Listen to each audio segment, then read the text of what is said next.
if you have a key ring on here, you don't necessarily have to take it off. What you do is you press right here on the side where it says push, and that releases the physical key. So you can take this out. Now there's two ways you can do it. First of all, you want to lay down, have the buttons facing down like so. And you can use the actual the end of the physical key if you like, or you can use a flathead screwdriver. And basically what you want to do is put it right here.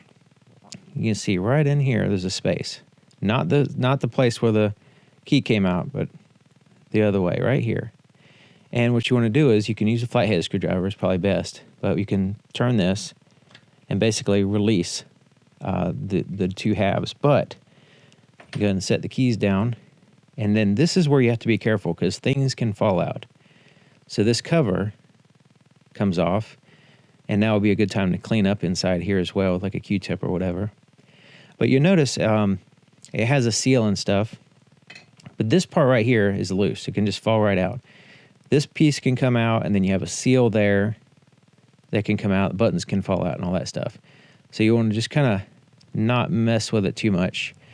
But you do want to take your finger and just press it, just kind of hold it right there to keep everything in place while you take out the battery. And it's a CR2032 battery. So right in here, you'll notice these two catches here and here, and those are fixed. So what you want to do, these little ones right here and here will flex a little bit. So what you want to do is lift up on this a little bit. So like that, just a little bit to get past those. You can see the key fob parts come out. There we go. Like that. See, these kind of compress. So you have to hold it down at the same time, pry up on the battery a little bit. So there you go. All right. Now you can take the battery out and then put the new battery in. And the first thing you do is make sure that it's underneath these two catches here and here. And you kind of push it under them first, and then you press down on that side. Then it snaps in place, but you would still want to make sure that those are in place, but also these two right here are over top of the battery. Just a little tiny bit, and it'll be secure. All right, so you just double check your seal, and everything's in place. Maybe jiggle that a little bit, make sure it's all the way down. And then you take your other half. Like I said, you can clean the inside if you want. And then you take your other half and lay it on top and just kind of gently lay it there.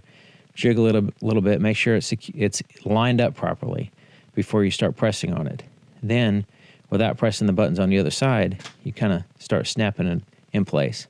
So that time it kind of snapped all in place at one time, but you might have to go around the edges like this to secure it. And then just visually check it around the edge. Make sure it's secure before you continue. Then you can take the physical key, put it back in, and you're all finished.